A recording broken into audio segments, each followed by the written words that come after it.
siempre va a tener presente, o va a estar inmerso, va a estar descrita básicamente a través de esta ecuación, a través de una de las ecuaciones más importantes que provienen del movimiento armónico simple. Específicamente, nosotros analizamos, tenemos el caso, les había comentado la clase pasada, pero para aquellos que no llegaron, teníamos el caso específico de una masa, un bloque, que está sujeto a un determinado pináculo, digamos así, y acá tiene un resorte. Entonces la masa se encuentra en estado de reposo. Pero cuando uno aplica una fuerza a esta masa,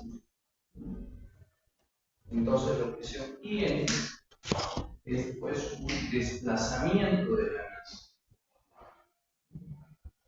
a lo largo del eje Y vertical. Entonces esta sería su nueva posición de la masa. Entonces cuando uno estira la masa y la deja acá, va a haber un movimiento de vaivén, de ida y vuelta de esta manera. Y es precisamente lo que uno tiene en una señal de este tipo, sea sinusoidal o cosenoidal, es decir, de manera circular.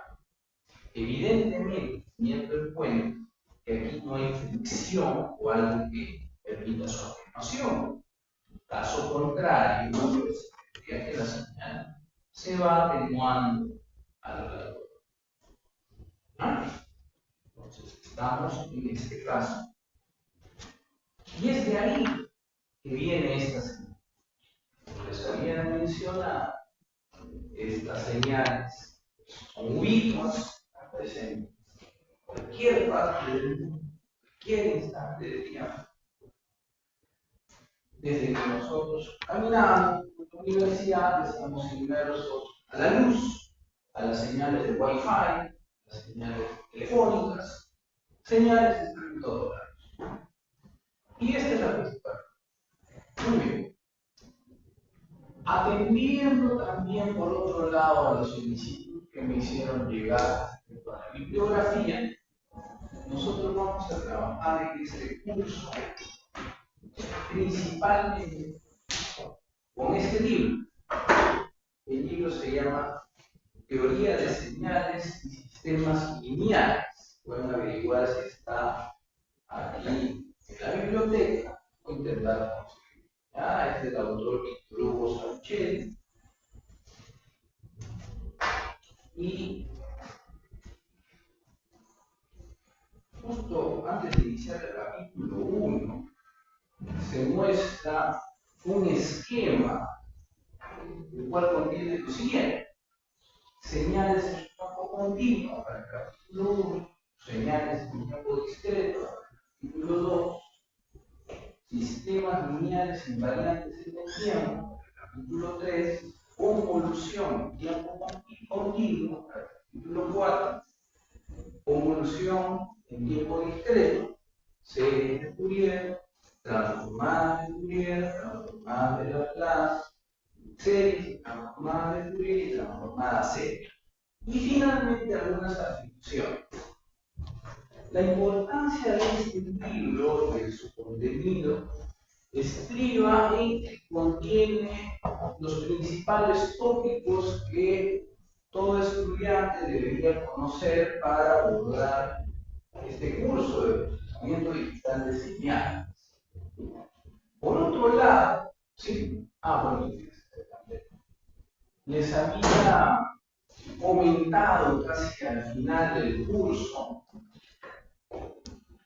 que, si bien es cierto, uno está inmerso en la señal y todo lo demás, estas señales, estas señales pues, tienen su representación matemática, que estamos viendo acá, pero es importante mencionar también la presencia de sus componentes para analizar. Por un lado, tenemos lo que se conoce como la variable independiente. En esta expresión matemática vendría a ser el tiempo. Nadie se escapa del tiempo. Desde que empezamos la clase hasta que acabamos, pues el tiempo pasa. O sea, entonces, esto se conoce como la variable independiente. Y para este caso, para esta señal, es aquello específicamente que está cambiando con el tiempo. ¿Qué cosa es en este caso VDT? VDT vendría a ser el voltaje o la tensión.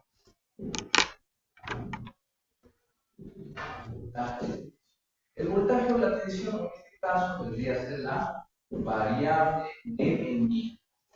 ¿Ya?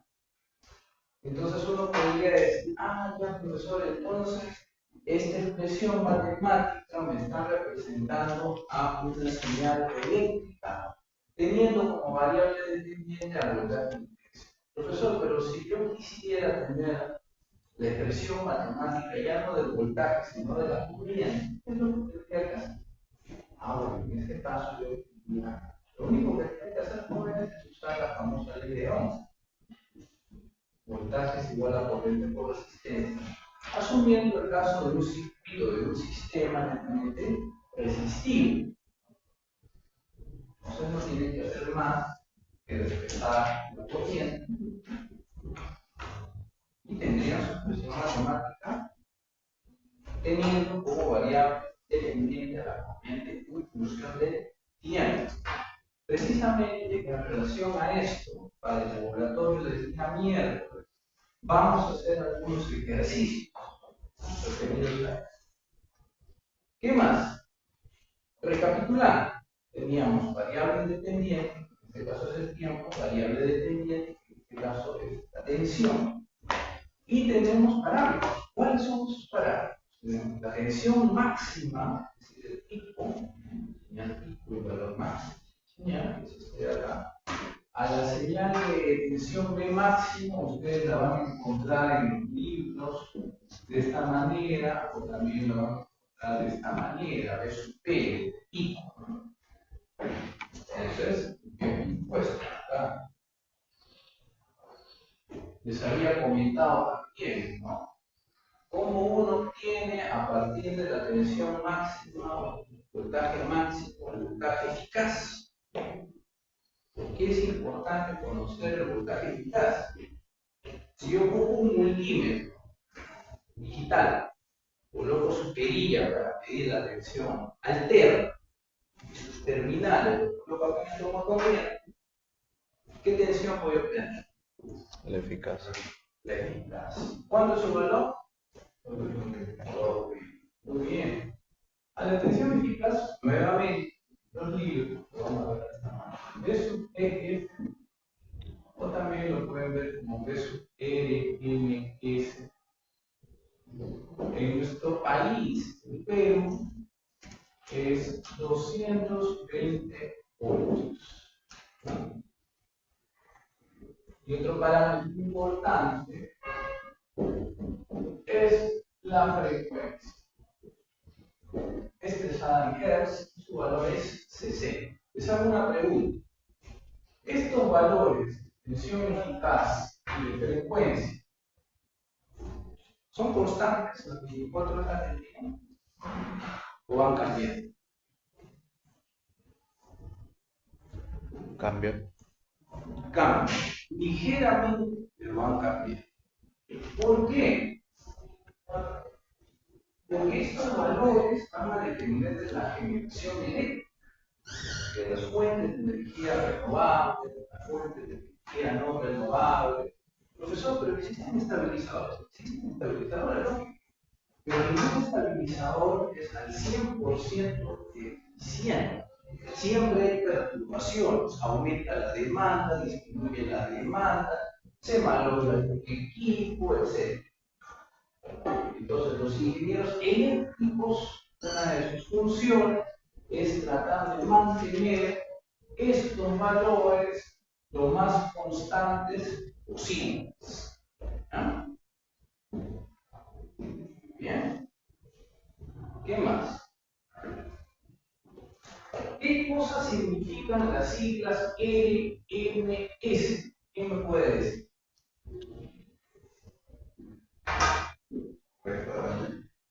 Raíz cuadrada. ¿Y en inglés? Porque están las siglas en inglés, ¿no? La root mean square. Profesor, ¿qué tanto vemos en inglés? Muchachos, en inglés es lo que se conoce actualmente como lingua franca, término en latín, o idioma vehicular.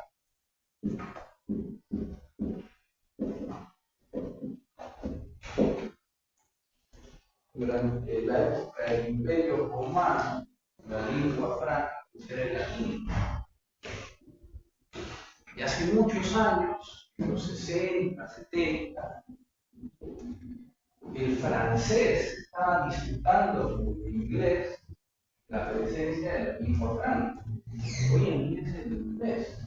Tal vez de acá a unos años el chino. No se sabe. O el hindi también, debido a que ya le pasó en población a China. Entonces nosotros, las personas que estamos, pues, sobre todo, inmersas en el mundo académico, más aún, en el caso específico, día biomédica, informática, estamos, pues, bien activos en lo que es la ciencia y tecnología, tenemos que estar al par con lo que es la divulgación científica que está en este libro, que es el inglés. ¿Qué más? Volviendo a la ecuación matemática. Les hablaba que teníamos acá la tensión pico y teníamos omega. ¿Qué cosa es omega? Desfase. No. Omega. No es de doble, es omega, la letra griega. La frecuencia. Omega es la frecuencia angular. Sí. Frecuencia angular. Y omega es igual a 2pi por la frecuencia. ¿Ah? Ahora sí, phi es el desfase. Si esta señal está adelantada a 90 grados respecto al origen, pues ya no sería un seno, no sería un coseno. O sea, el DC offset sabemos que es la señal de continua que está presente en esta señal alterna, así que la misma se desplace verticalmente hacia arriba o hacia abajo. Y N es el ruido, porque sabemos de que siempre va a haber ruido, toda la vida. Yo les hablaba la clase pasada también brevemente acerca de mi tesis de maestría, la cual tenía que ver con el uso de técnicas de procesamiento digital de señales y de aprendizaje automático, machine learning, aplicado a la tecnología de interfase cerebro-computador, que era una tecnología que permitía ayudar a las personas cercanas de tipo neurodegenerativo. Entonces, pues existía lo que pusieron análisis, actualmente pues, existen y muchas mejores, incluso tecnologías de adquisición de las señales de encefalografía, magnetosefalografía, electrofotografía, etc. Cualquier equipo muchacho no está conectado a la red eléctrica. Desde que ya se está conectando a la red eléctrica y tiene sus baterías, van a haber perturbaciones. Esas perturbaciones a nivel de señales se conocen como el nombre de ruido. Esos ruidos pues, van a provocar lo que se observa acá. Por un lado tengo una señal pura y acá tengo una señal más próxima a la realidad que tiene sus variaciones. Esta es la presencia del ruido. ¿Ah? ¿Qué más tenemos pues? Otra cosa importante, les había mencionado de mi mnemotecnia, que yo uso. ¿Qué cosa es mnemotecnia? mnemoteca.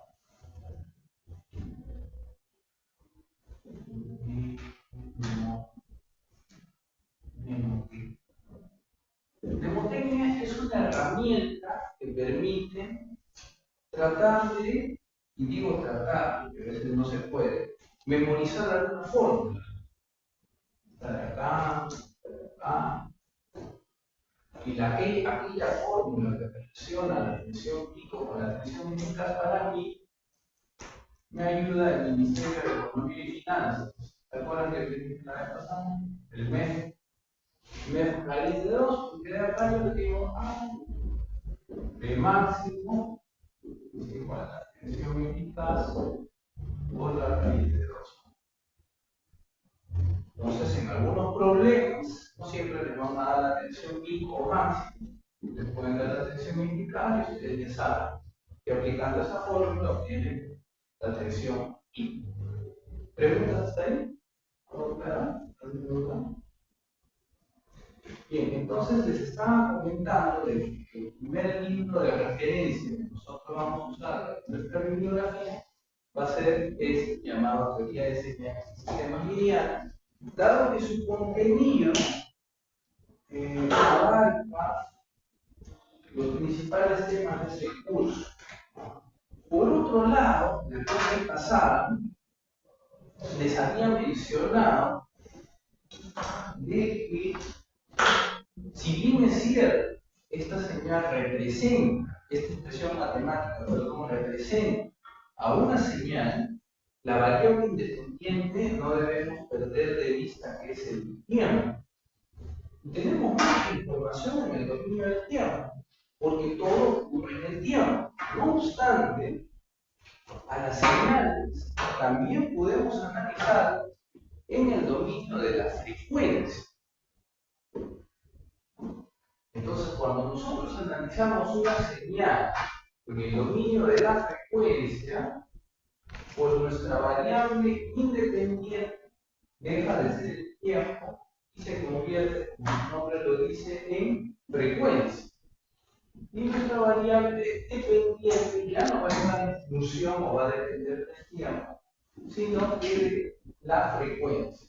Y lo que se va a obtener en este análisis es conocido como el espectro de frecuencia o espectro frecuencial. Muy bien. Entonces, digamos, esta es una señal que tiene 1, 2. Digamos que tiene 2 Hz. En el espectro frecuencial lo que yo voy a ver es un stem. Si esta es la frecuencia, ya es 1 Hz, acá voy a tener 2. Este significa 0. Tengo un stem en 2. ¿Qué cosa significa stem? Tallo. Muy bien. La clase pasada les había hecho recordar de las partes principales de una clave. Root, leaf, stem, etc. Entonces, en este caso tenemos estos stems, tenemos estos componentes, también llamados de forma cariñosa palitos.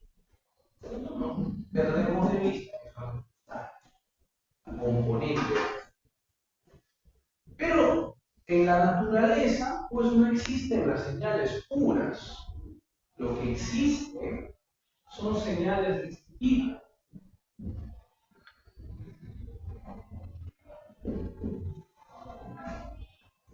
Y estas señales están conformadas por distintas señales puras. Eso es lo que sucede. Puede estar conformado por una señal de 2 Hz, por una señal de 3 Hz, por una señal de 1 Hz, etc. De distintas frecuencias, distintas amplitudes, distintas fases, distintos niveles de ruido cada uno. Entonces lo que uno va a obtener, se aplica aquí una técnica específica en el espectro frecuencial, pues va a obtener distintos stems, algunos de mayor amplitud según su preponderancia y dinamismo, y acá se va a tener la frecuencia y este caso la expresión en función de la frecuencia. ¿Ya? ¿Y cómo se hacía este viaje? Mediante la transformada de Fourier, por sus siglas en inglés Fourier transform. Es una expresión matemática que permite pasar, hacer este viaje del dominio del tiempo al dominio de la frecuencia. También les había comentado que en todo aspecto de la vida, tesis, etc., siempre uno resuelve tres preguntas: el qué, el cómo y el para qué.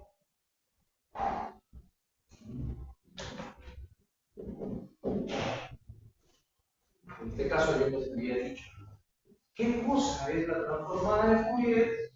Es aquella herramienta matemática que me permite pasar una señal del dominio del tiempo al dominio de la frecuencia. ¿Cómo lo hace? Mediante su expresión matemática, mediante el análisis de la señal. ¿Y para qué? O sea, ¿para qué pasamos del dominio del tiempo al dominio de la frecuencia?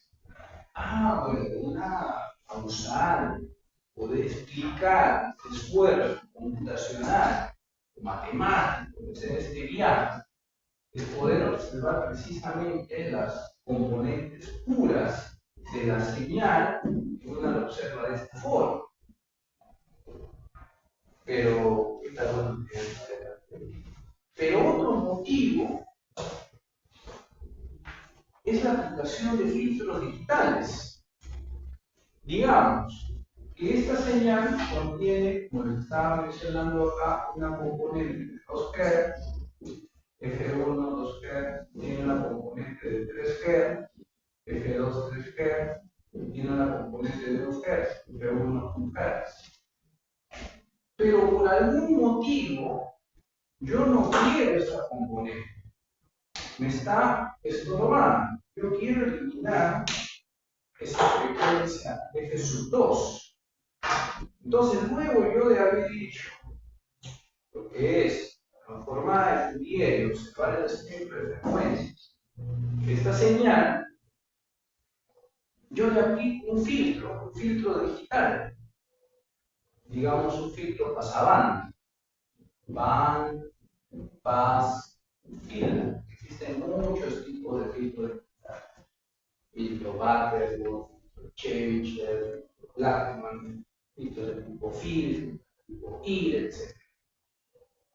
Entonces, si esta es la componente 1, esta es la componente 2, 3, 4, 5, 6, etc., si tenía lo original, yo quiero prescindir de este componente específico, la número F2, pues al aplicar un filtro, lo que va a suceder es que esa componente no va a ser eliminada, sino que va a ser atenuada. Y va a ser atenuada de forma importante. Entonces, yo les había dicho que aplicar un filtro, muchachos, es como hacer un viaje.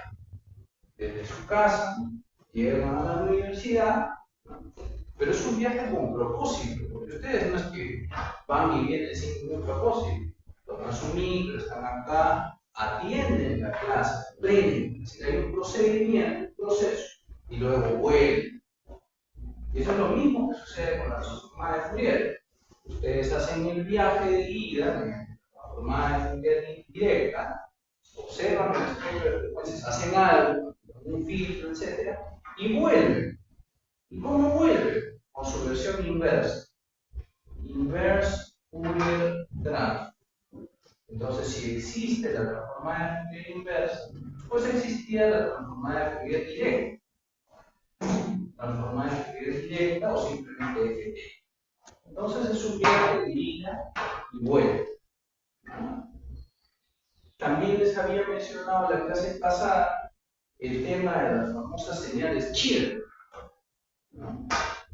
Les había mencionado previamente cómo se catalogan las señales según sus características, si son estacionarias, si si son no estacionarias, si son de tipo estocásticas, si son de tipo estocásticas, periódicas, no periódicas. Y habíamos mencionado que la utilidad de la transformada de Fourier está limitada para las señales de tipo periódicas y determinísticas. No obstante, la mayoría de señales son de tipo no estacionarias o no periódicas, es decir, que su frecuencia no se mantiene constante a lo largo del tiempo.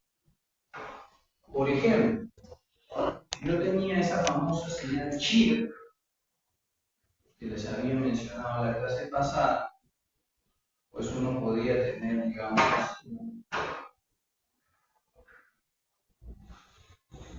o podría tener así, al revés.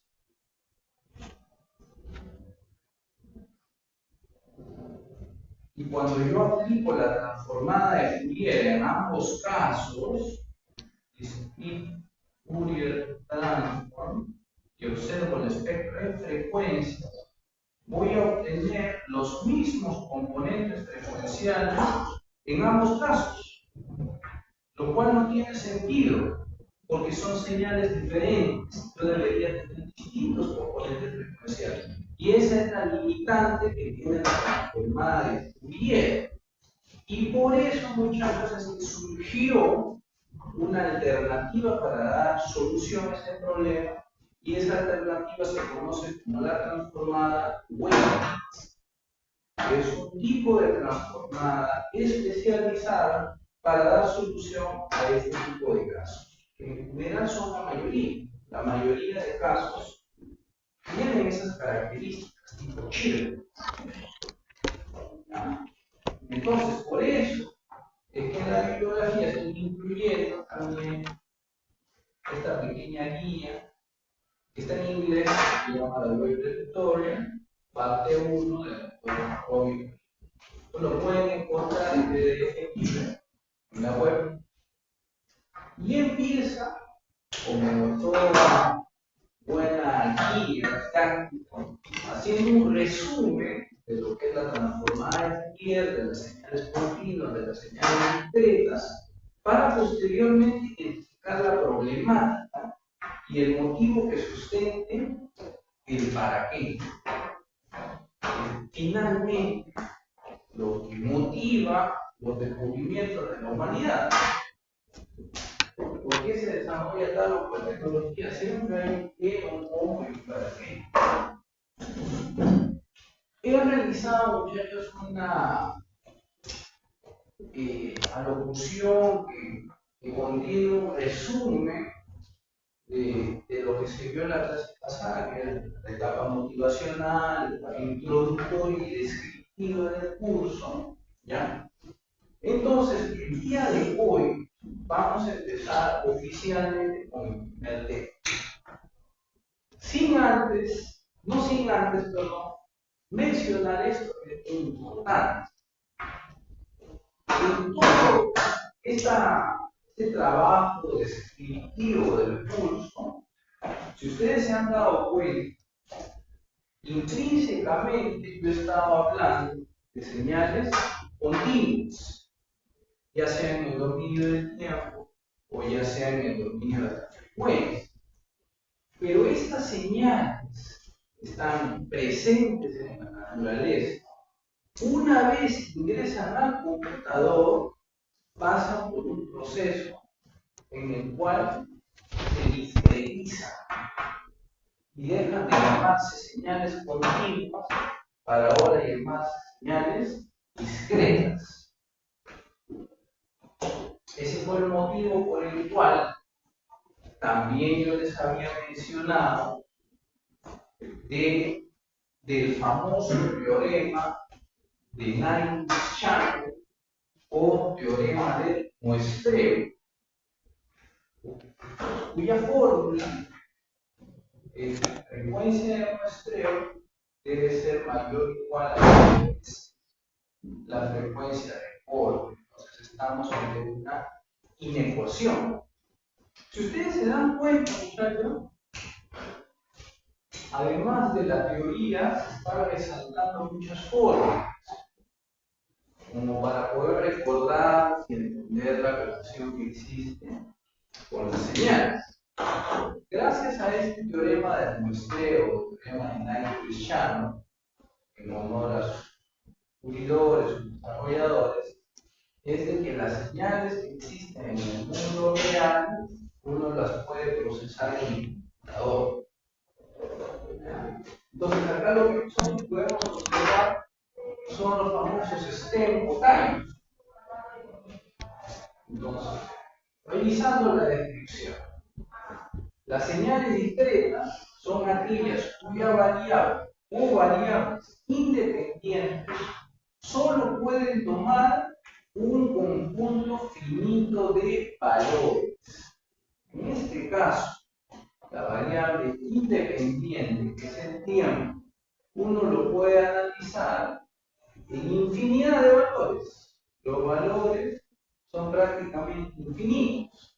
0.1, 0.2, 0.15, 0.2, etc. En cambio, para el caso de las señales discretas, son valores específicos. ¿Ya? Y teniendo siempre presente que uno elige la cantidad de esas muestras discretas en base a la presencia de esta expresión. Base 2. Es decir, yo puedo tener 2 a la 1, 2, 2 al cuadrado, 2 al cubo, 8, etc. Siempre base 2. Pero ¿qué cosa está dando acá, profesora, que se refiere con eso? Esto de acá no es nada más que el número de muestras discretas por instante de tiempo.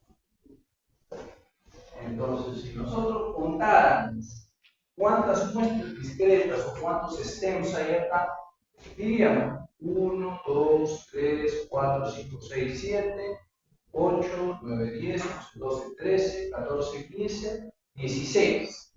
Entonces tenemos 16 muestras. Y eso es 2 cuadrados.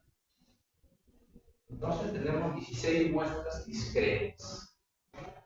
Y la clase pasada también habíamos hecho mención a un concepto denominado trade-off. ¿Qué se escribe así?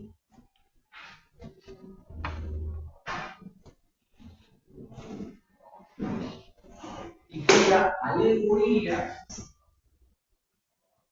es esta.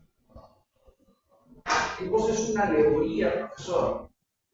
Una alegoría es una figura retórica que unifica una imagen a un concepto. Si yo tengo una señora con los ojos vendados, sosteniendo una balanza, ¿qué significa eso? La justicia.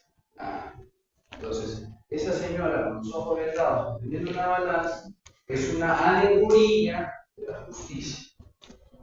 Y esta balancita simple, que es prácticamente un pequeño triángulo con una línea diagonal, es una alegoría del trade-off, que significa compensación. Les había dicho que en este caso que se está analizando es el tiempo. Tiempo que ustedes pasan acá en esta hora de clases, es tiempo que ustedes están ganando el conocimiento, pero es tiempo que no están con sus familiares, con una persona que ustedes estiman o haciendo otra cosa, lo que se llama. Y sucede lo inverso. También puede darse una situación opuesta. Entonces, ¿cómo vivir más felices? ¿Cómo vivir más contentos? Tratando de optimizar el tiempo. Encontrar lo óptimo, el tiempo del desarrollo profesional y tiempo de calidad familiares. Y ese mismo concepto psicológico, filosófico, se aplica en procesamiento digital de señales. ¿Cómo así, profesor? ¿Qué cosa me está hablando? Lo que sucede es si yo elijo una alta frecuencia de muestreo, pues voy a tener una señal de bastante calidad que represente de la mejor manera con nitidez y performance desempeño de mi señal original analógica. Pero voy a perder algo, que es tiempo computacional. Mi computadora va a demorar más en darme los resultados, en hacer procedimientos. Voy a necesitar invertir más dinero en una memoria RAM de alta velocidad, una frecuencia alta, etc. Entonces, uno no elige simplemente así porque sí, sino que uno elige con un criterio.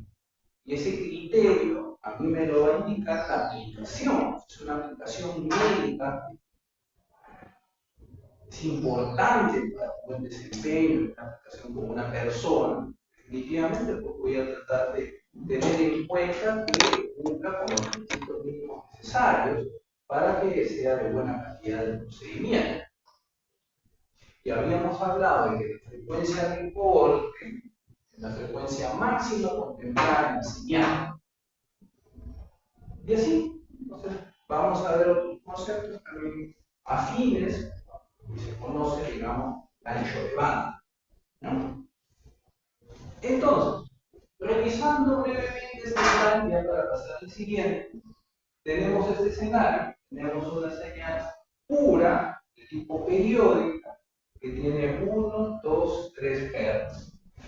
Pero si a esta señal yo le pongo ruido, sabemos que el ruido es aleatorio, les había comentado que si yo hago este sonido y luego de unos segundos lo replico, si grafico los dos sonidos, es imposible que yo obtenga señales idénticas.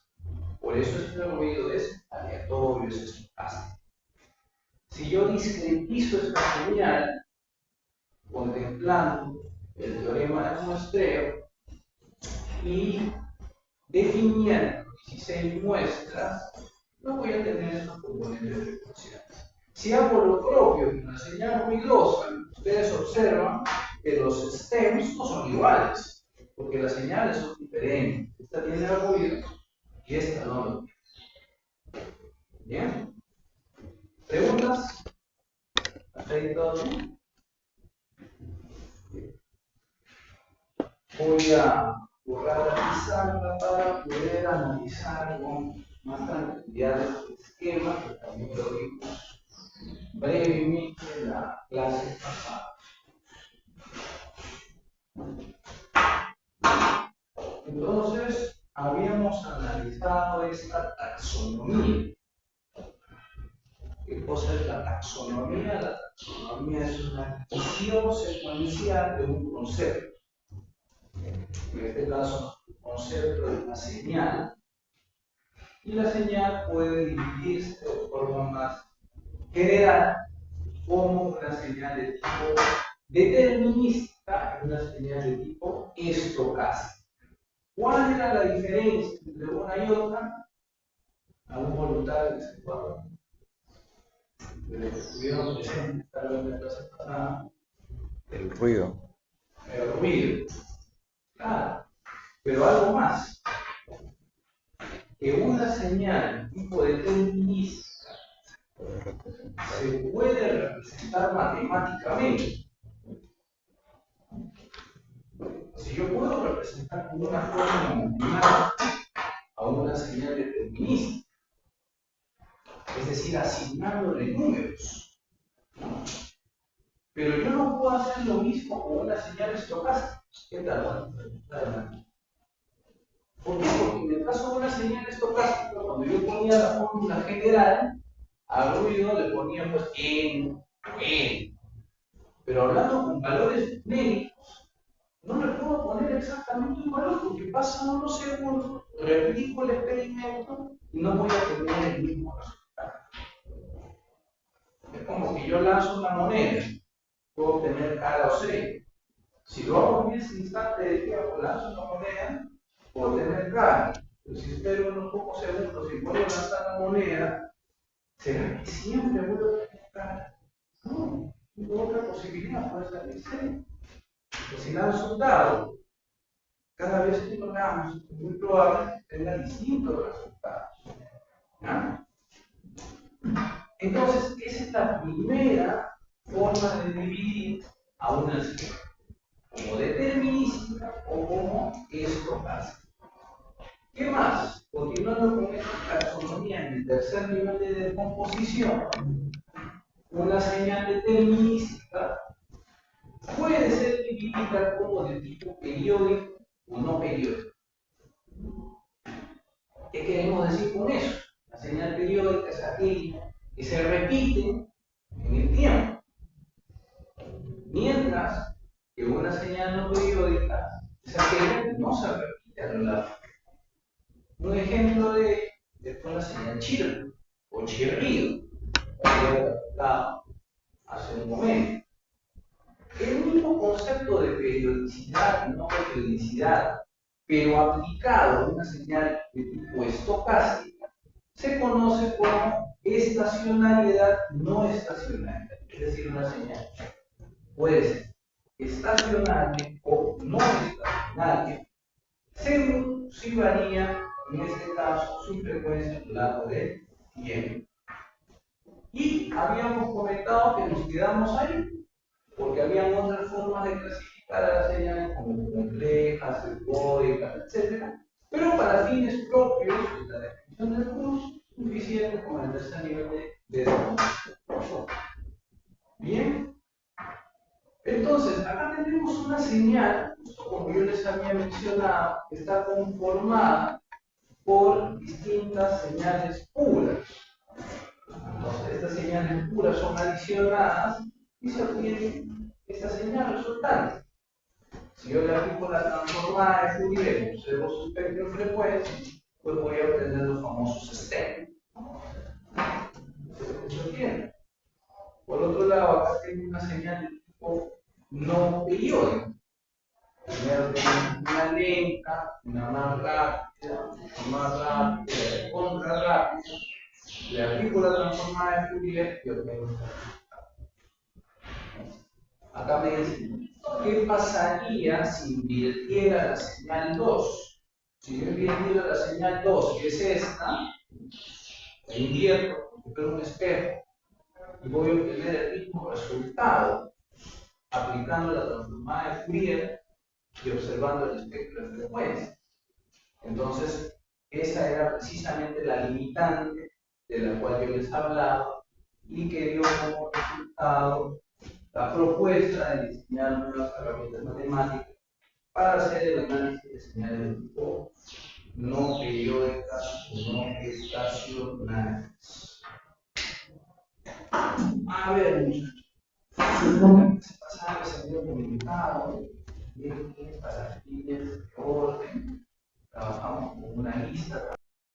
Algo que se observa es una función cúbica.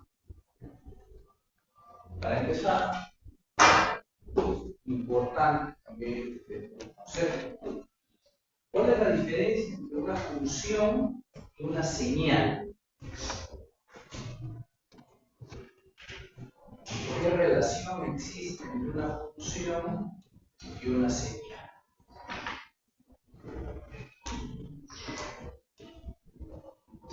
¿Alguien quiere participar? Puede hablar.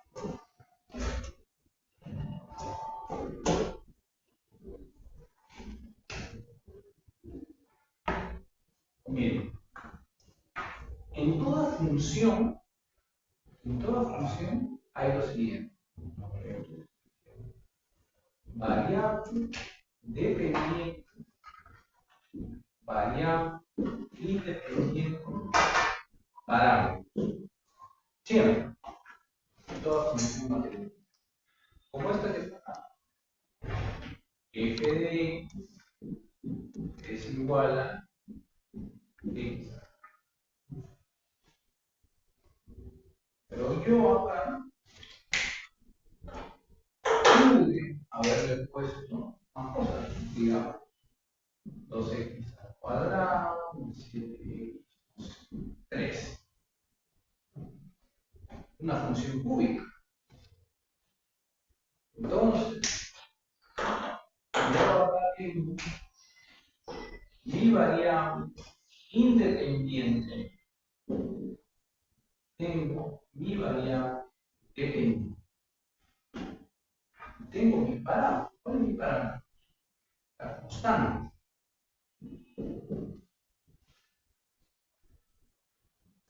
Y acá hay un coeficiente, y acá hay un coeficiente. Claro.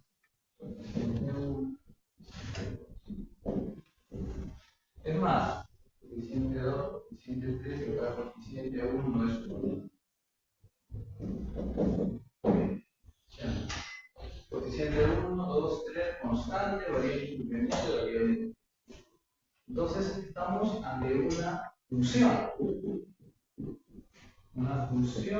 matemática.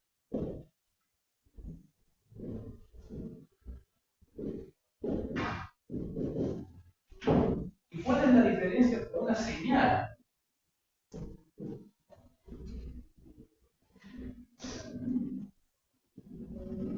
La diferencia estriba en que en una señal, prácticamente una señal es una función matemática cuya variable independiente es tiempo. Ambas contienen información. ¿Por qué? Esta representa un fenómeno de la naturaleza que tiene este comportamiento cúbico. Y una señal varía a lo largo del tiempo. Entonces, arrancando de ahí.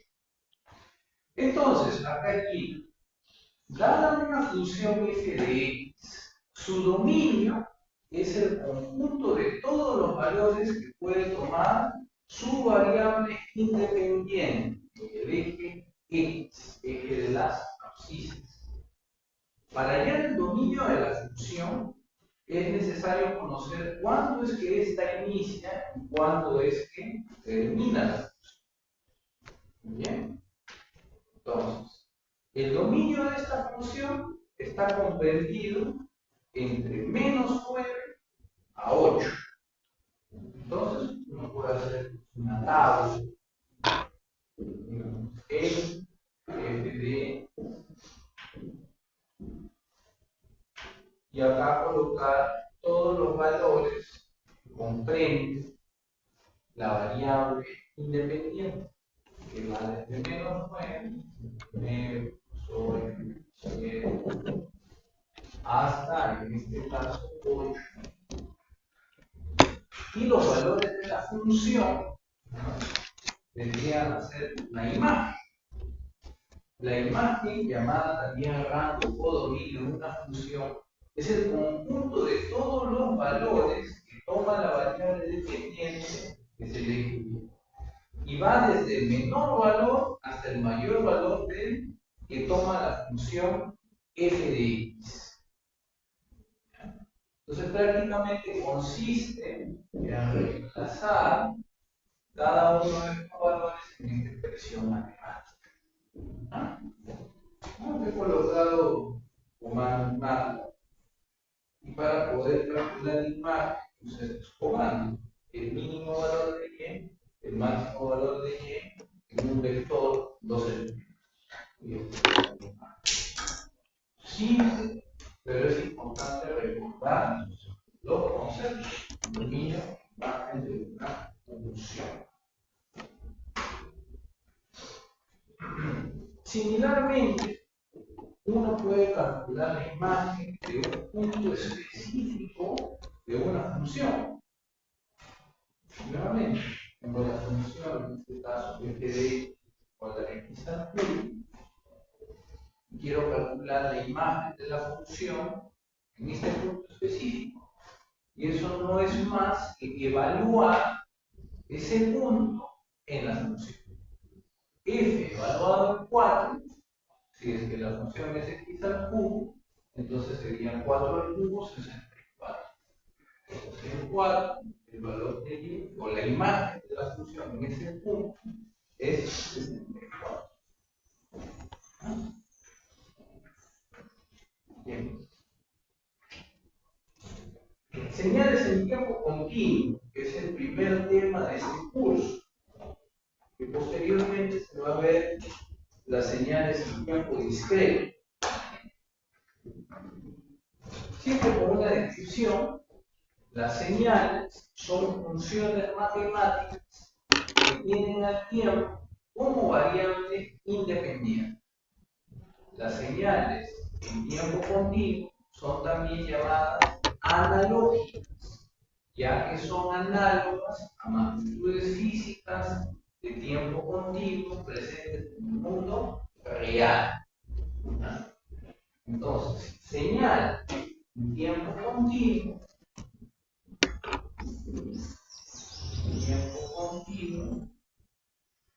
también son llamadas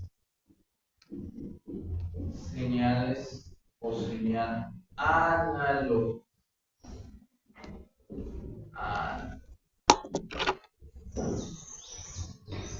Son las que están presentes en el mundo real. Pero ustedes sabían que eventos discretos también están presentes en el mundo real. Por supuesto.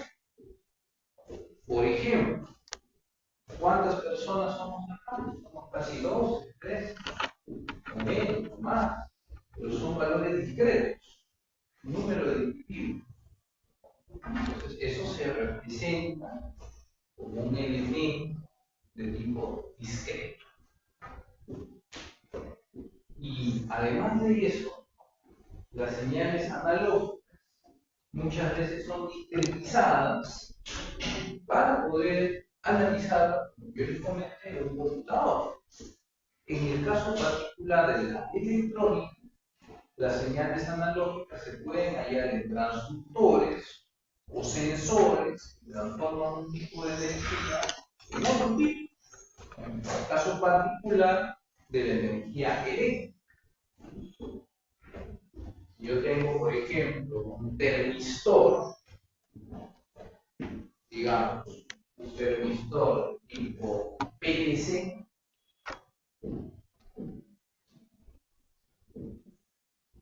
(103).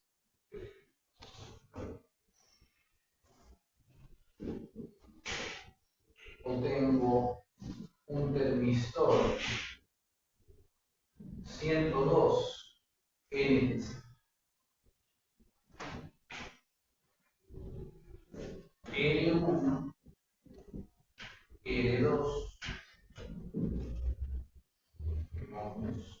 y digamos que la temperatura ahorita fuese 20 grados. ¿Ah? ¿Cuál es el valor de esta resistencia? ¿Acuerdan? PTC 102. ¿Lo han visto, no? En el curso de sensores, de circuitos electrónicos. 10 micro. ¿10 ohmios? No.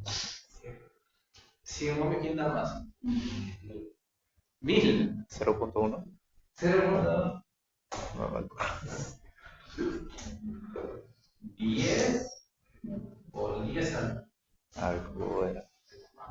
O sea, se mantiene este primer elemento y este es el factor multiplicador que es la potencia. O sea, 10 kilómetros. ¿Y entonces cuánto sería este? 100. Sería 10 por 10 al cuadrado. ¿Cuánto es? 10 al cubo. O sea, 1 kilómetro. ¿Qué onda? ¿Estamos bien?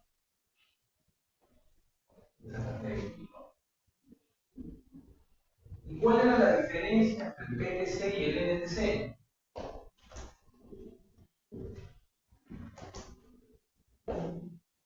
¿O qué cosas significan las siglas PTC y NTC? ¿Se acuerdan? Material. PTC.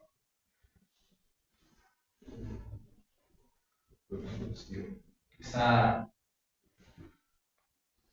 Coeficiente de temperatura positivo y el otro coeficiente negativo de temperatura o coeficiente de temperatura negativa. Entonces, si uno tiene un PTC, digamos, vamos a colocar el NTC de 102.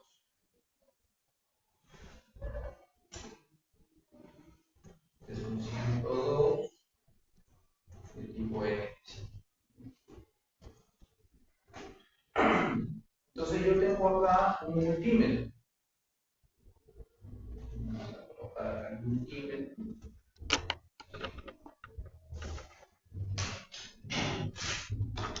Hasta ahí ese selector. Y acá, digamos, tenemos estas alternativas. Medir voltaje, medir corriente, medir resistencia, medir diodo, medir frecuencia, medir capacitancia, medir continuidad. Entonces, evidentemente, acá se selecciona la resistencia. Y las terminales. Entonces, sabemos de que esto, en teoría, es un kilómetro. Pero acá, cuando yo lo mida en la pantalla, no voy a tener un kilómetro. Voy a tener un resultado que debe ser igual más o menos un kilómetro. Puedo tener 900 y tantos ohms, o 1300 ohms, 1200 ohms. Y acá viene lo interesante. Que esto de acá son termistores.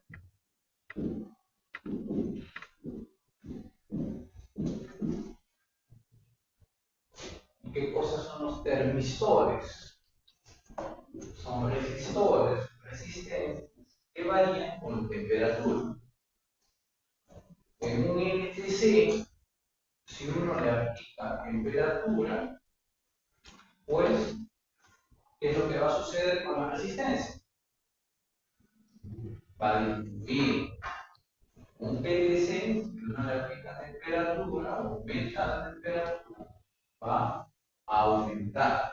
Es decir, hay una relación directa e inversamente proporcional entre ambos componentes electrónicos.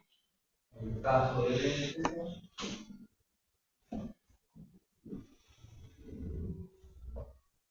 esto de acá es temperatura y resistencia. Entonces, si yo disminuyo la temperatura, va a aumentar la resistencia. Y si yo aumento la temperatura, va a disminuir la resistencia. Entonces, hay una relación inversamente proporcional entre la resistencia y la temperatura. Si doy la temperatura, aumento la resistencia. En cambio, el PTC es directo. Resistencia, temperatura, aumento la temperatura, va a aumentar la resistencia. ¿Ah? ¿Qué tienen en común ambos casos? Que cuando yo estoy midiendo la señal, ¿no? Que al final la señal, si yo esto de acá lo analizo en función del tiempo, ya no esté tanto en el BTC como en el NTC, sino a lo largo del tiempo, yo puedo decir, en un instante de tiempo, temperatura en grados centígrados, yo voy a tener un valor. En otro instante de tiempo, otro valor. En otro instante de tiempo, otro valor. En otro instante de tiempo, otro valor. Pero este tiempo yo lo puedo hacer cada vez más específico. Y más específico. Y más específico. Entonces yo voy a tener una señal de temperatura a lo largo del tiempo. Esto de acá es la famosa señal continua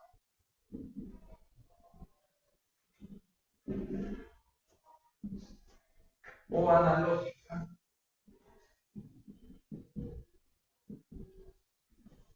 de la temperatura en función del tiempo. ¿Ah? Eso es lo que uno mide con un termómetro.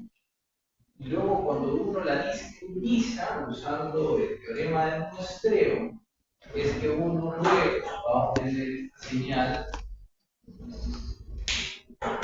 de esta forma, los famosos stems.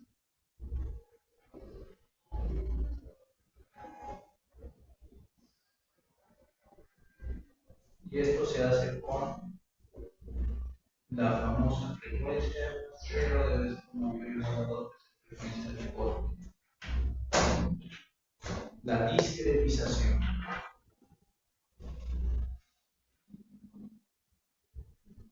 De la señal analógica.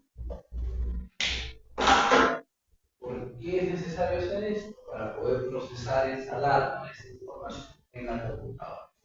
Muy bien, muchachos, vamos a hacer un descanso de 20 minutos y continuamos. Variable independiente. Las señales de tiempo continuo, FDT, en algunos libros pueden encontrar la FDT como XDT.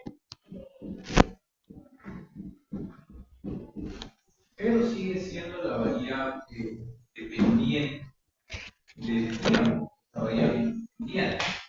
Por ejemplo, en ese libro que vamos a usar como referencia, ellos emplean XDT.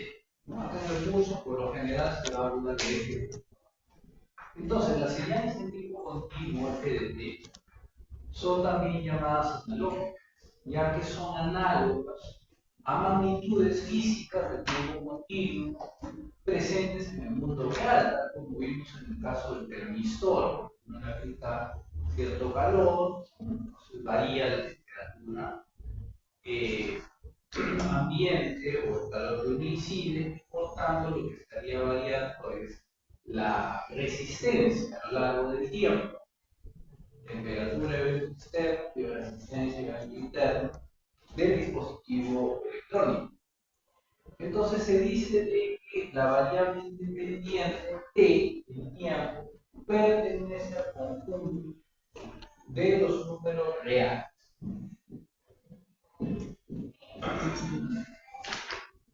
Recordando de que el conjunto de los números reales se representa como una letra R estilizada. Cuando uno tiene así,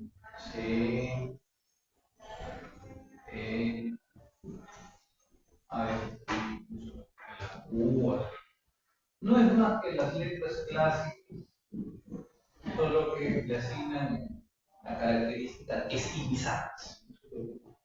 Se emplean. Entonces, T pertenece a este conjunto de los números reales. En electrónica, las señales analógicas se pueden hallar en transductores o sensores que transforman un tipo de energía en otro tipo de energía, específicamente la energía eléctrica. En ciertos casos, ya sea por la naturaleza propia del fenómeno que lo requiere, o que conviene procesarlas de esta manera, el tiempo es discreto, por lo que este se evalúa solo en instantes de tiempo. Él pertenece al conjunto de los números enteros.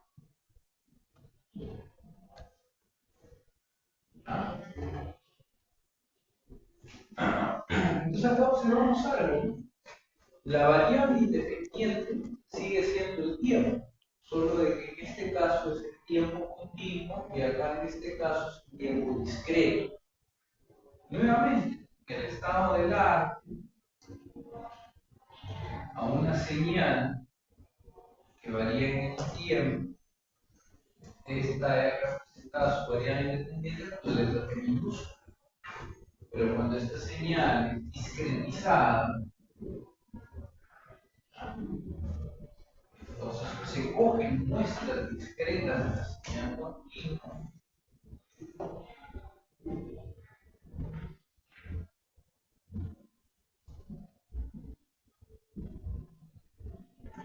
en este caso 2 a la n es igual a 8, por lo que n es igual a 3.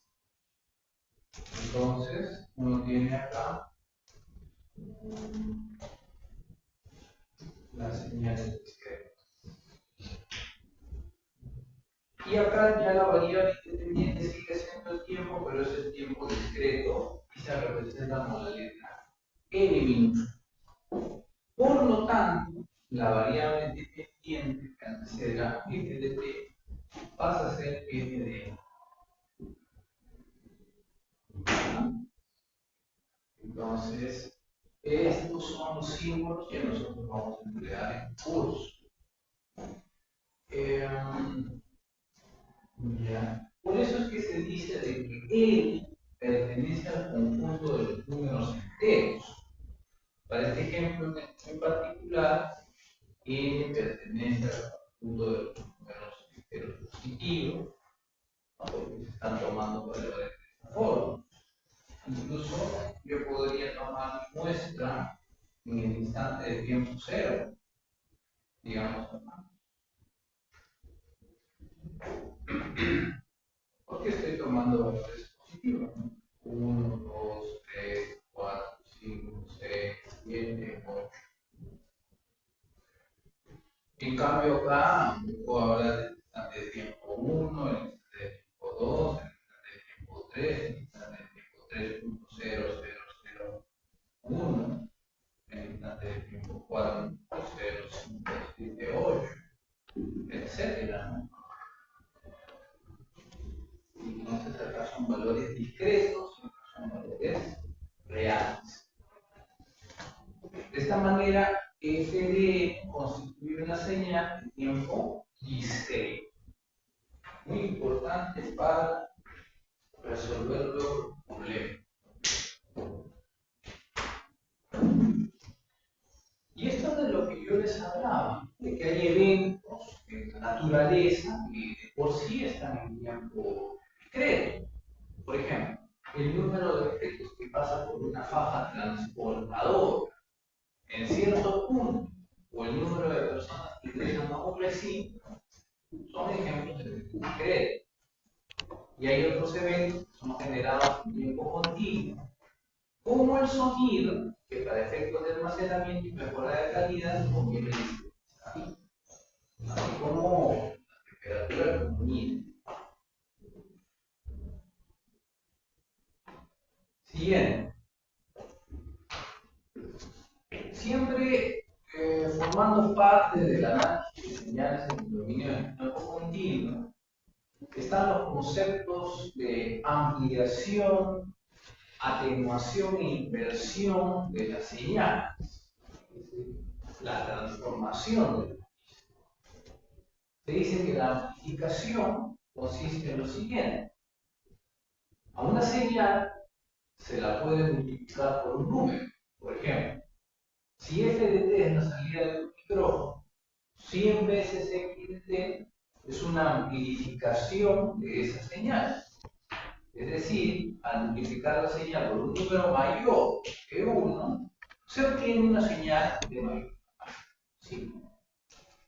Pero si por un lado se puede ampliar, multiplicar una señal, pues esta señal también se puede atenuar. Se presenta si el multiplicador de la señal es un número comprendido entre 0 y 1. Lógico, ¿no? Si yo tengo una señal, digamos, de amplitud x, y yo quiero que esta señal tenga una amplitud de la mitad, pues lo que voy a hacer, como está diciendo ahí, el multiplicador de esta señal, hay un factor de esta señal, factor. Si yo quiero que baje la mitad, pues lo multiplicaría por 0.5. Entonces voy a tener eso. Por otro lado, si quiero que la señal se duplique, pues el factor ya no sería 0.5, sino sería 2. Entonces la señal ya puede ser más grande. ¿Ya?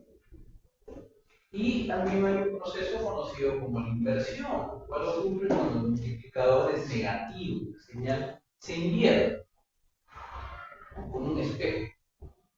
Entonces, son eventos importantes a analizar para las señales.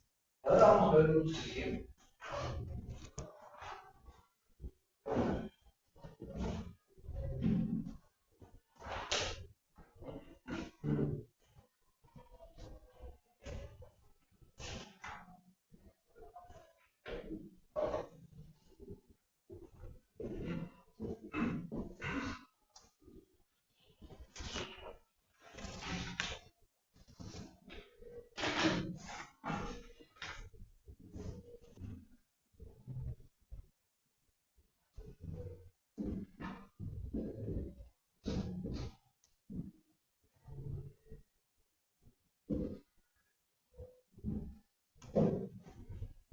¿Cómo sería la señal en este caso? Tenemos este escenario. ¿Cómo sería la señal resultante? Acá lo que piden es graficar.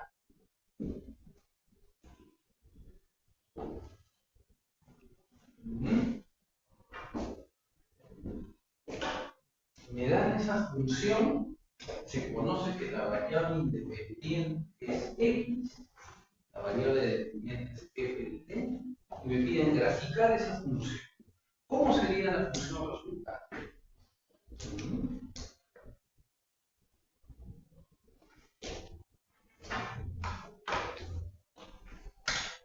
Son 11 y 50. A ver, les voy a dar 5 minutos para que intenten graficar. Y la pregunta, en este caso, número, la parte B, ¿cuál es el dominio de f de t? Entonces, si me dice el dominio de f de t, va desde el valor mínimo, que es este de acá, hasta el valor máximo. Entonces, el dominio estaría comprendido entre 0 y 4, porque me piden de f de t. ¿Y cuál es su imagen? Entonces, yo tendría que graficar la función, ¿no?, y observar el valor mínimo y máximo de esa función para el intervalo comprendido de 0 a 4. Este es un problema sencillo, ahora se va a graficar, pero se puede complicar con una función un poco más elaborada, que incluya potenciación o raíces o logaritmos también. Y no solamente tener dos intervalos, sino puede tener 3 o más. ¿Ah? Y otra cosa también que uno tiene que observar, y es ahí la importancia de los conceptos, dominio e imagen, es que en otra pregunta no podría estar solamente dirigida a la función global, sino preguntarme cuál es el dominio de, digamos, t, en este caso, o 4 menos t. Entonces ahí ya no sería de 0 a 4, si fuera de 4 menos t sería pues de 2 a 4. ¿Ya? Entonces, el gráfico resultante de la función es prácticamente este pequeño triángulo que va de 0 a 4.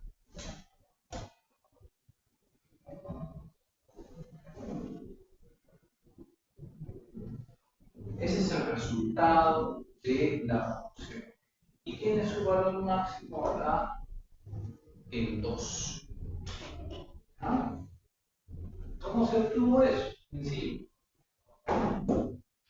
Resulta que me están indicando que el primer intervalo de la variable independiente va de 0 a 2, que es el tramo.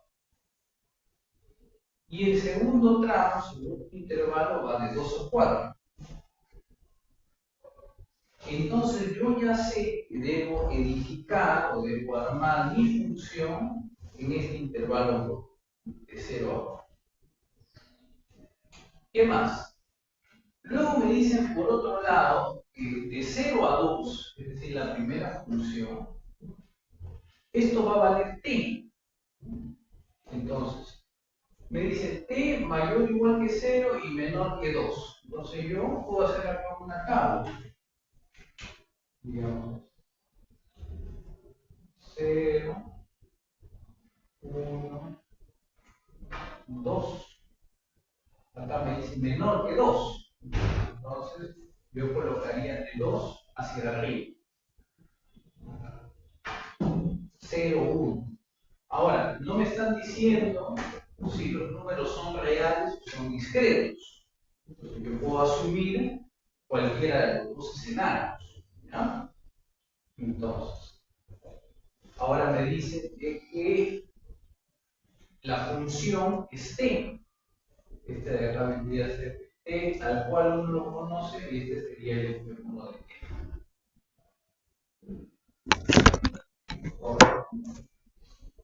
Entonces, si esto vale t, entonces los valores son 0 y 1. Entonces, cuando t vale 0, f de t vale 0. Cuando t vale 1, f de t va a valer 1. Cuando t valga 2, f de t va a valer 2. Y queda ahí, porque es menor que 2. Te quedas ahí. Entonces, ahí yo tengo el primer intervalo de la función. Luego, para el segundo intervalo, que es de 2 a 4, me dicen que la función f2 de t es 4 menos t. Entonces, yo hago mi otra tablita y acá yo digo lo siguiente. f2 de t es 4 menos t, y acá está el tiempo, tal cual. Y analizo. Acá me dice que va de 2 a 4. Entonces yo sé de que esto es 2, 3 y 4. Y luego me dicen 4 menos t. Entonces, 4 menos 2 sería 2. 4 menos t, que vale 3, sería 1. Y 4 menos t, que ahora vale 4, sería 2. Entonces, acá tengo 2, tengo 1 y 2. Entonces, ese sería el análisis. De esta manera yo tengo este gráfico. ¿Correcto? Claro. Muy bien. Ahora, así como en este ejercicio me dan la función y me piden graficar, en otro ejercicio me pueden dar la gráfica y me pueden pedir la función, o sea, al revés. Y de eso va a consistir ahora el segundo problema. Ahora,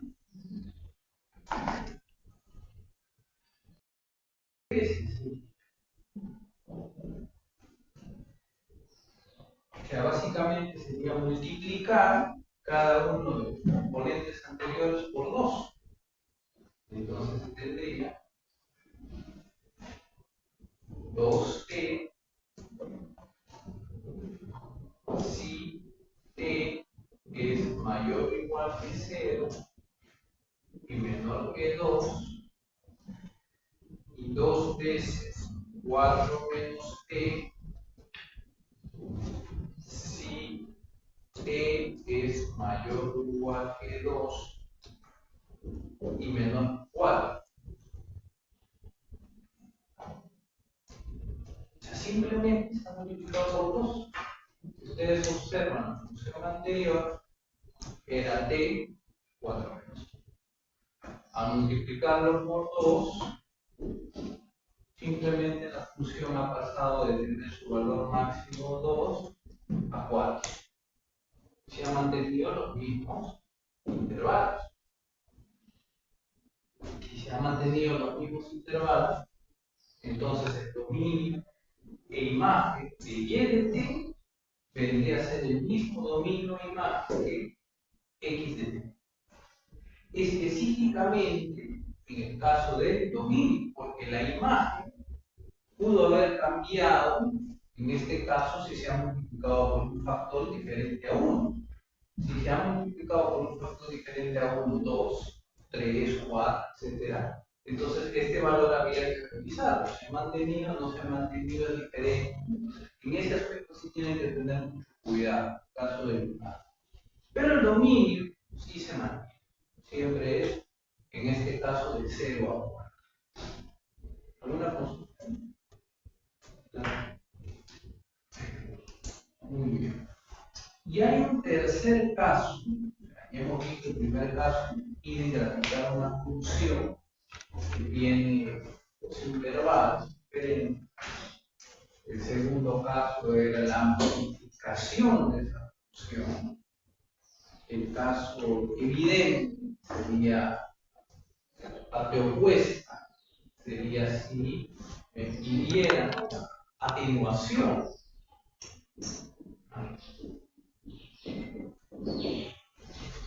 Me pidieran la atenuación de la señal por un factor de 0.5, justo la mitad, no sería más que dividir. Entonces, ya no tendría 2, sino tendría 1. Y verificar similarmente cambios, particularmente en imagen, porque los niños se entienden. Esto es pero hay otro efecto que tiene que ver con la fórmula inicial que se había mencionado de una señal de tensión. B de t es igual a B máximo por el seno de omega t más S cos más B. Y tiene que ver precisamente con el DC11. Pongamos, uno tiene esta señal. 0 a t, una señal de un segundo. Y quiero graficar una señal sinusoidal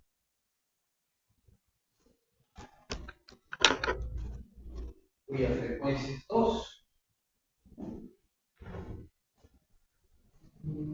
Tensión pico, digamos, 5 voltios.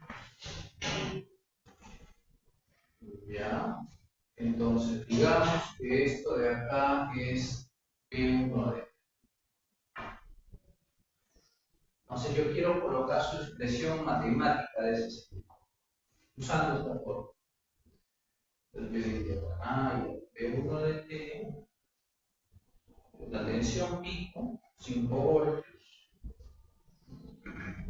multiplicado por el seno, si la frecuencia acá es 2, y yo lo puedo visualizar, son 2 Hz, es tiempo en segundo. Entonces acá sería 2 y por la frecuencia que va 2 por el tiempo más el desfase. ¿Cuánto sería el desfase? Si lo multiplican así, pues no tiene desfase.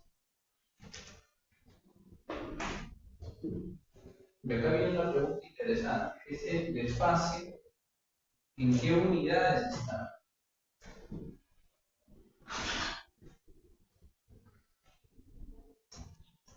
¿O en qué unidades podría estar un desfase de una señal sinusoidal? Voltaje. Tensión.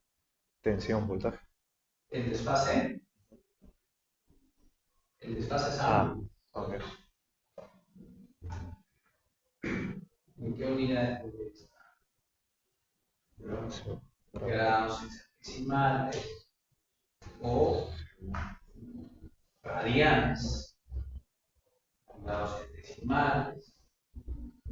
En el caso específico, cuando nosotros veamos esta experimentación en MATLAB, vamos a ver que este desfase debe estar en radianes. Entonces, acá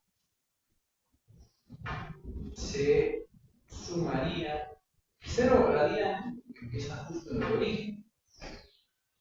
Y acá también se menciona acerca del DC offset. El DC offset es el desplazamiento de la señal analógica a lo largo del eje Y. Entonces, como no hay ningún DC offset, entonces se dice que DC offset es 0. ¿En qué unidades estaría el DC offset? Claro, está en voltios. Y hay ruido, aparentemente, que está sin ruido. Entonces, este de acá sería nuestra representación matemática de esta serie.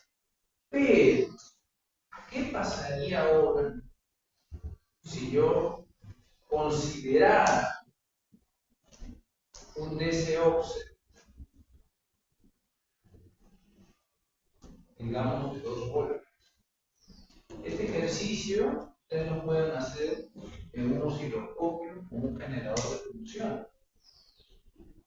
Graficar una señal sinusoidal con esta tensión, con esta frecuencia, y luego adicionarle un cierto valor de DC offset. Entonces, este sería B2. Entonces, si yo coloco a un DC offset de 2 voltios,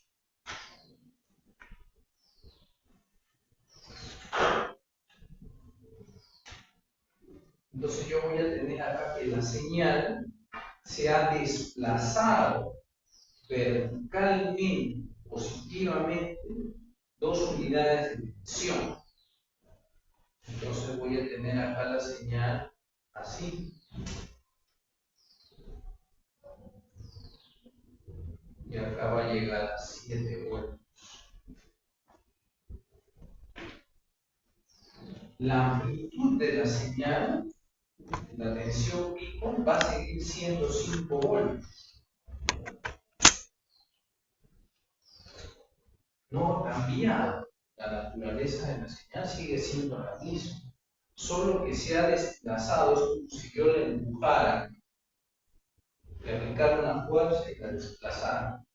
Entonces, esto que llegaba acá, que era simétrico, porque la distancia que hay acá es la misma distancia que hay acá, lo estoy empujando 2 unidades. Entonces, esto ya va a dejar de ser simétrico para pasar a ser asimétrico. Y esto va a volverse más pequeñito. Y este más bien va a volverse un poco más grande. ¿Se entiende eso? Entonces, eso es lo que sucede cuando uno le adiciona un DC offset. Para el caso de las señales empíricas. Ahora, en el caso de las funciones, y este es el tercer caso que vamos a utilizar, se tiene lo siguiente. Dada la señal original que se tenía, yo la puedo desplazar a esta señal. Esta señal que tiene 2 intervalos, es una señal global finalmente. ¿Cómo la desplazo? Al final voy a tener esta. La desplazo usando un offset, la desplazo usando una constante que se suma a la señal original. Entonces, prácticamente sería que la señal, si este caso es Y1 de t, este es Y2 de t, entonces yo diría Y2 de t va a ser igual Y1 de t más una cierta constante. Similarmente, yo podría hacer que esta señal, ¿no?, que originalmente estaba acá, ahora va. Y para eso tendría que restar. ¿No? Entonces, esto de aquí es el desplazamiento de la señal, manteniendo siempre su amplitud a lo largo de y, a lo largo de las ordenadas. Y eso se llama la suma o resta de componentes continuos. Direct componente continuo, señal directa, offset desplazamiento. Bien. Entonces, estamos hablando ahorita de un desplazamiento vertical, manteniéndola. ¿Y cómo se hace un desplazamiento horizontal? Precisamente con el desfase. Entonces, con el desfase nosotros podemos variar la posición de la señal a lo largo de X. Ya sea que si esta señal se adelanta porque empieza antes o si se retrasa porque empieza después. ¿Puedo borrar esto? ¿En qué casos de forma natural se presentan desplazamientos de la señal a lo largo de X? ¿Se adelanta o se retrasa? Habíamos comentado que una señal cosenoidal se adelanta 90 grados con respecto a una señal senoidal. Pero los circuitos eléctricos más básicos son los resistivos. Pero hay circuitos resistivos, capacitivos, inductivos, capacitivos resistivos, capacitivos inductivos, resistivos, capacitivos inductivos. Entonces, es en esos casos que se dan los desplazamientos de la señal de tensión respecto a la señal de corriente, o la señal de corriente se adelanta respecto a la tensión. Por eso es importante analizar la matemática de lo que es el desplazamiento de las señales. Muy bien. Otro caso. Cuando uno tiene un circuito, sí, digamos, yo tengo este caso.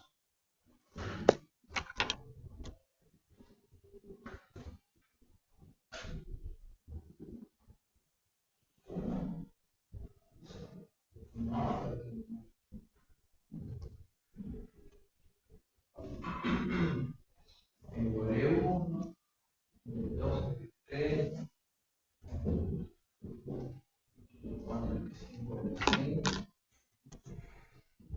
Entonces, yo tengo acá la tensión en función del tiempo. Acá yo tengo un interruptor que lo cierro, va a circular una corriente eléctrica YDT. Y me da valores, digamos, L1 vale tanto, L2 vale tanto, L3, L4, L5, L6. O lo que yo hacía el ciclo pasado, yo le daba los valores en cómo no le ponía la banda de colores, como para que recuerden. ¿Se acuerdan la banda de colores? Entonces, esa era la manera un poco de aumentar el reto en el examen, sin copias. Ya, muchachos, primera banda de color, no, ya tengo un resistor. Primera banda de color, segunda banda de color, tercera banda de color. Si yo colocara, por ejemplo,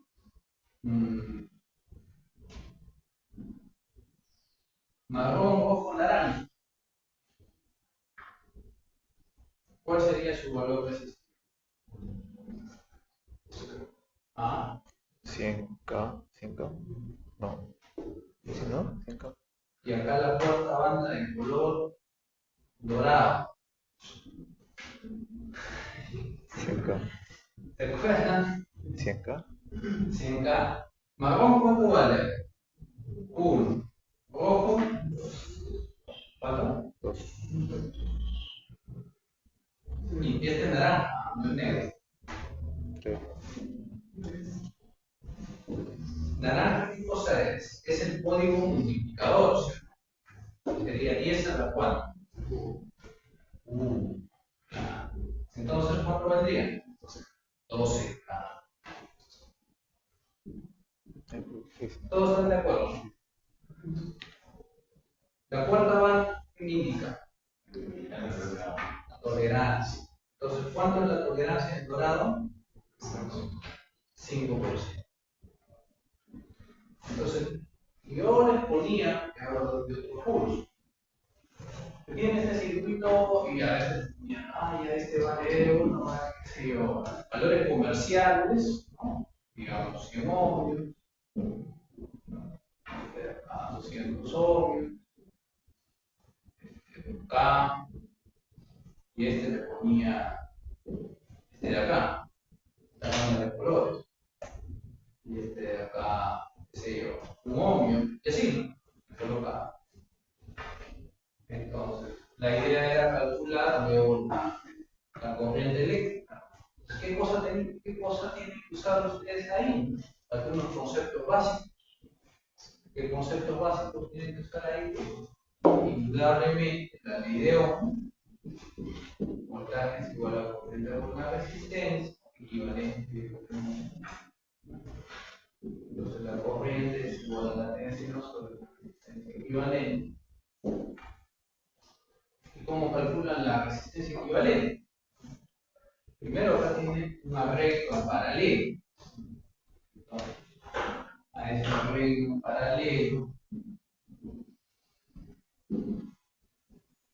digamos, que llama R1 equivalente. Para trabajar con cierto orden, este de acá sería R2 equivalente. Y R1 equivalente. ¿Cuál es la fórmula para obtener la resistencia equivalente de tres resistores en paralelo?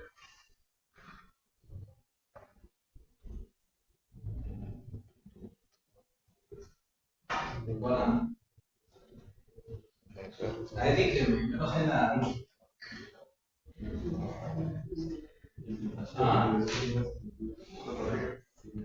¿Uno? ¿El qué más? Sobre ¿qué más? 1 sobre R más 1 más 1 sobre R más 2 más 1 sobre R square. ¿Sí o no?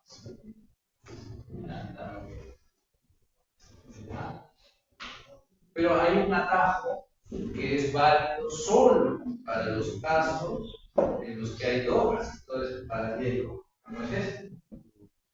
Entonces acá sería R5 por R6 entre R5 más R6. ¿Está bien? Bueno, luego de toda esa parafernalia, de recordar el tema este de los resistores en paralelo, ¿no? Y luego tener acá al final, va a quedar R1 con este arreglo, ¿no? Justo quiero calcular R equivalente.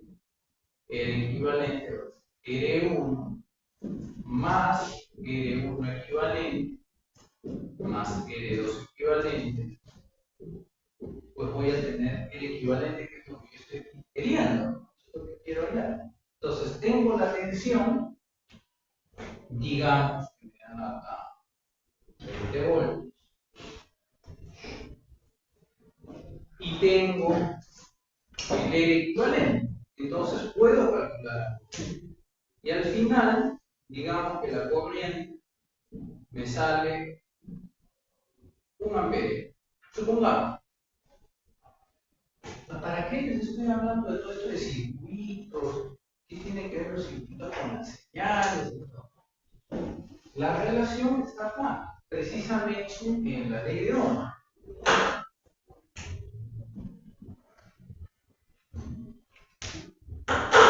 Puedo graficar, si es que acá me dice, la frecuencia es 4 Hz y tiene un desfase de 0 radianes. Puedo graficar esto. Es el tiempo, PDT. Si me dicen 20 voltios, se está refiriendo acá a la resistor pico. Entonces, 1, 2, 3, 4. Tensión pico. Muy bien. Si nuestra tensión pico vale 20 voltios.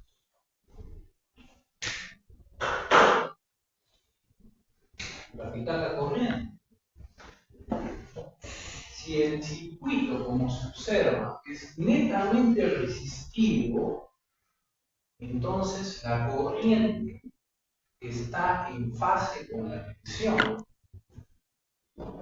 Y me salió 1 ampere. Digamos, para efectos de gráfico, que no es 1 ampere, digamos que 10 amperes. Entonces, yo voy a tener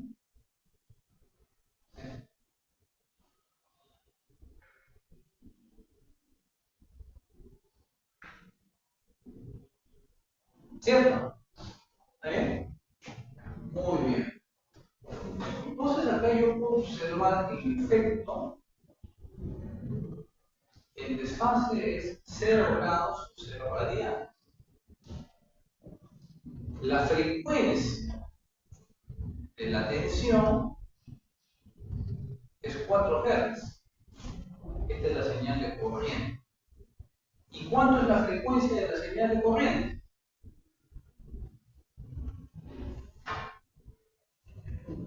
Si no hay desfase. ¿Ah? 1, 2, 3, 4. Entonces, la frecuencia tanto de la tensión como de la corriente es la misma. Porque en un circuito resistivo puro no hay desfase entre tensión y corriente. ¿Cuándo viene el tema y cuándo se complica el asunto? Cuando por aquí a alguien se le puede ocurrir incluir, digamos, un condensador. Un condensador electrolítico. O una bobina. Entonces ya este escenario va a cambiar. Va a haber un desplazamiento. Esto de acá ya va a ser diferente, ser el desfase entre uno y otro, evidentemente. Entonces, esa es la relación que existe entre los circuitos eléctricos y las señales. Solo señales. Luego, esta señal, que contiene la tensión y la corriente, se puede discretizar usando lo que había mencionado seguramente antes del teorema de Shannon y obtener luego algo así.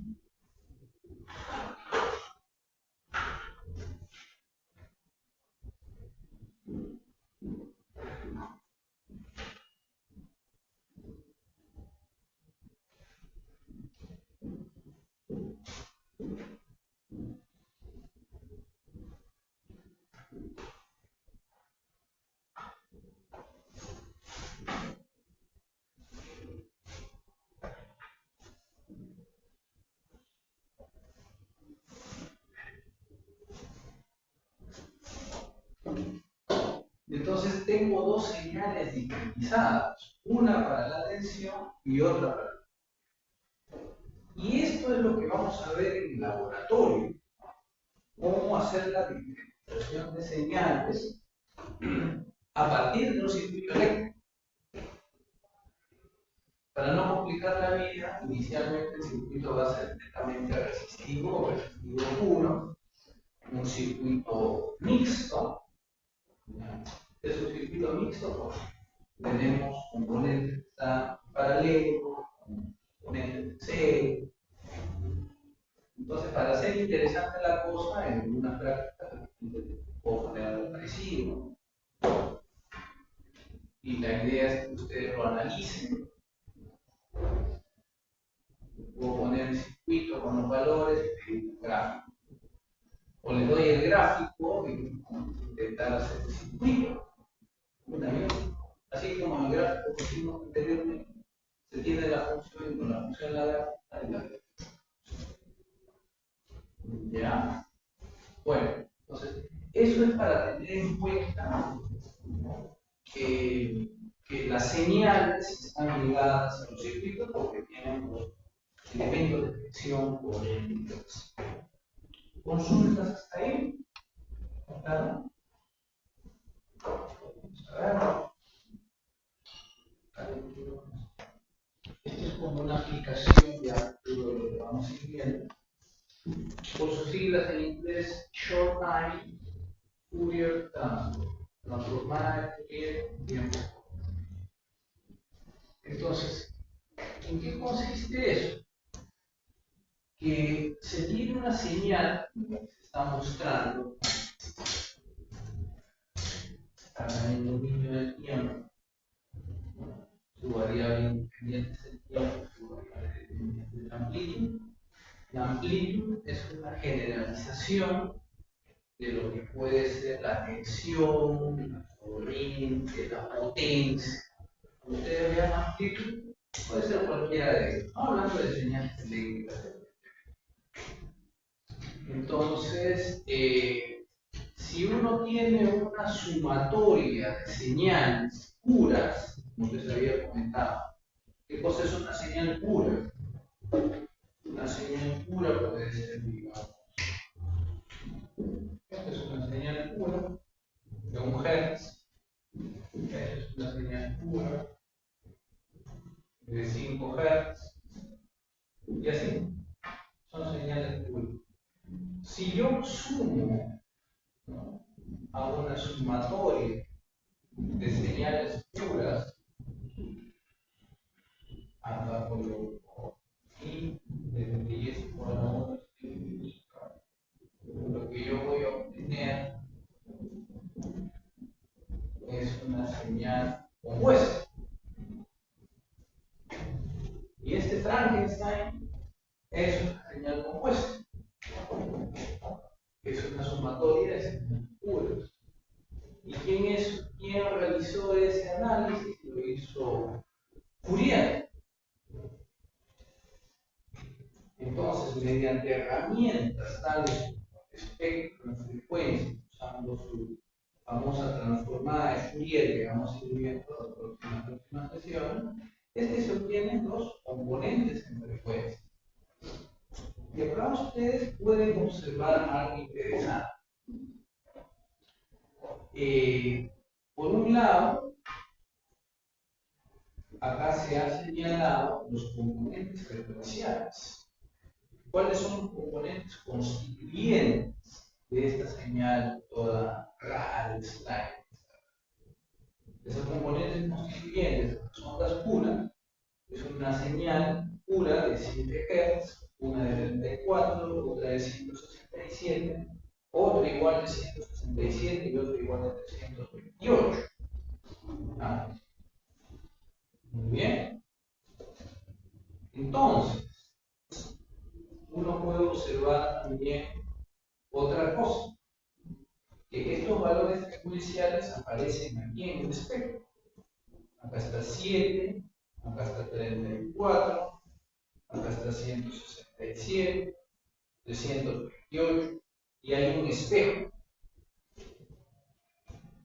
Justo a la mitad de la frecuencia máxima, que es en este caso 1000, hay un espejo. Este espejo es como un resultado que se genera por defecto de la matemática. En palabras más sencillas, es como un residual, un residuo que ha quedado luego de haber empleado la transformada de Fourier. Se genera un espejo.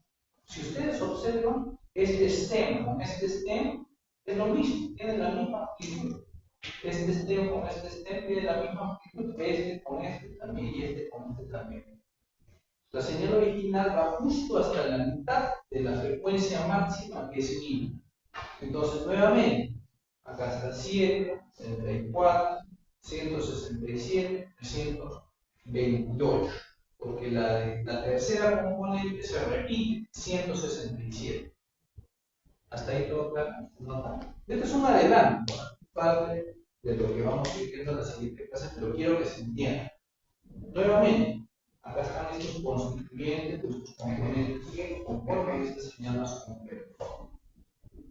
Otra cosa que ustedes pueden observar, la tercera componente, el tercer stem, tallo, es más grande que el resto. ¿Alguien tiene una idea por qué este tercer stem es más grande que nosotros?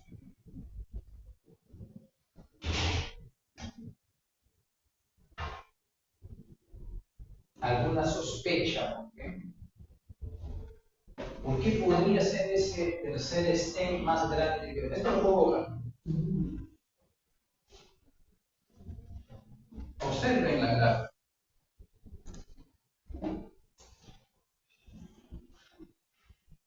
En medicina, ustedes habrán oído hablar de que los estudiantes y sus profesores, cuando hacen pues, sus prácticas, acompañan a los médicos para observar a los pacientes.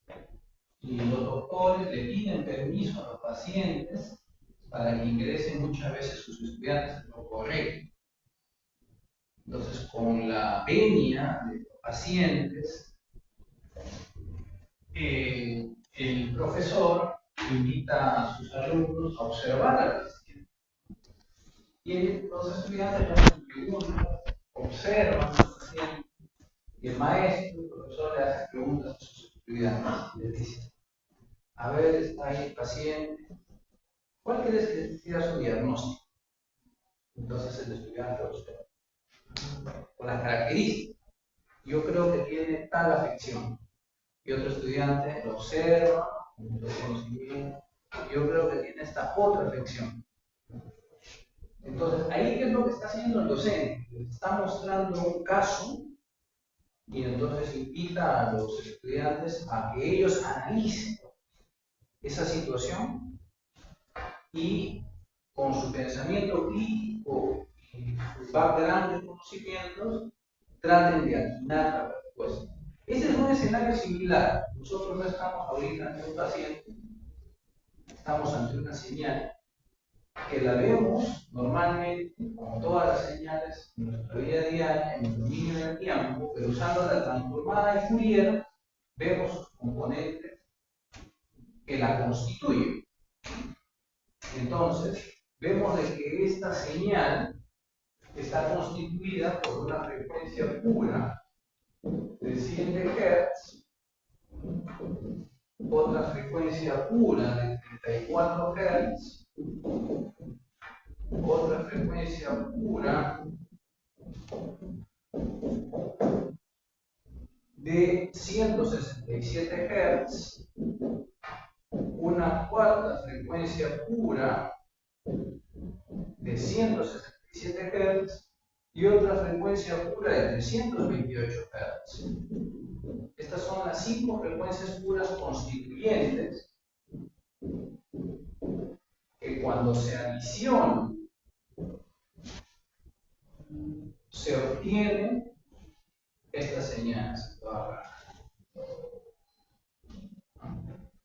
Entonces, yo puedo hacer, aplicando la Fourier transform, obtener 5 espectros en frecuencia. Acá tendría un espectro en 7, ¿no?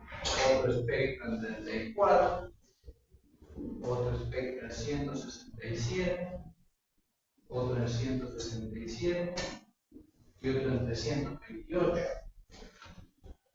Y cuando aplico la Fourier transform acá, obtengo un solo espectro en frecuencia, porque esta es la frecuencia, esta es la función en función de frecuencia, y tengo 7, 34, 167 y 328. 7, 34, 167 y 328.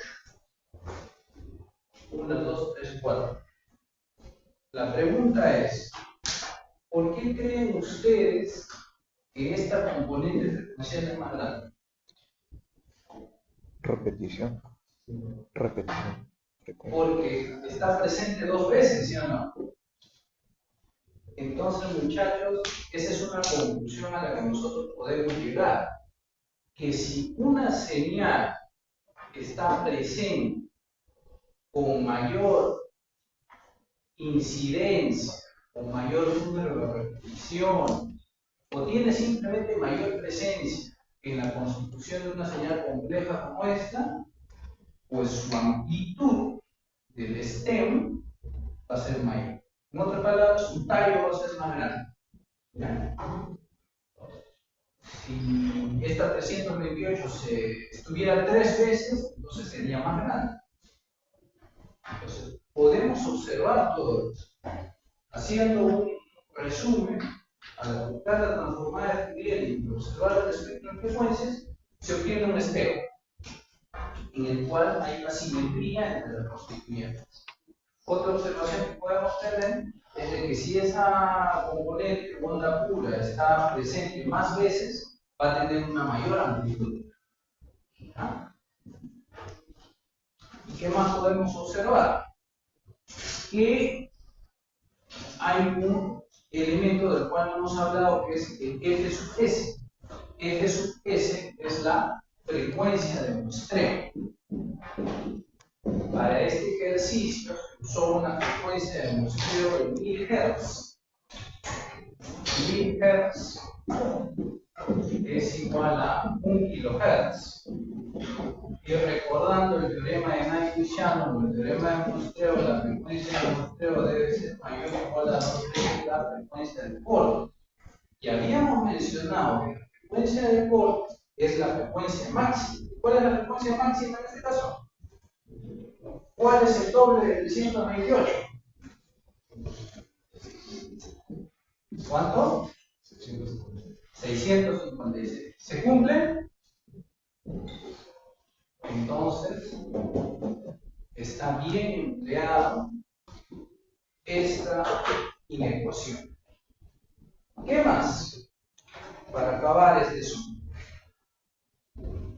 Entonces, se puede usar la transformada de Fourier de tiempo corto, que es una edición previa, llamámosle así, a la transformada Webber, para poder representar en el dominio de la frecuencia señales de tipo no periódicas o no estacionarias, pero tiene un talón de Aquiles, que es que trabaja con ventanas de tiempo que se desplazan a lo largo del tiempo, que es la variable independiente, pero esas ventanas de tiempo son del mismo tamaño. Esta ventana de tiempo inició acá, luego se desplazó por acá, acá, pero el ancho de la ventana es fija. La transformada Wave permite trabajar con anchos de ventana variables. Esa es la ventaja de la transformada Wave respecto a la transformada de Fourier en tiempo corto, cuya expresión matemática es la que se observa acá. ¿Ah? Poco a poco vamos a ir profundizando más en eso. Ahora, existe este tipo de representación en el que uno puede observar la frecuencia y la intensidad de los componentes presentes en la señal, con esta barra de calor, donde azul es poca presencia y amarilla es alta presencia. Como la onda de 167 Hz se repite, tiene mayor presencia, tiene mayor luminosidades de color amarillo. Y eso sería toda la sesión de hoy día, muchachos. Gracias.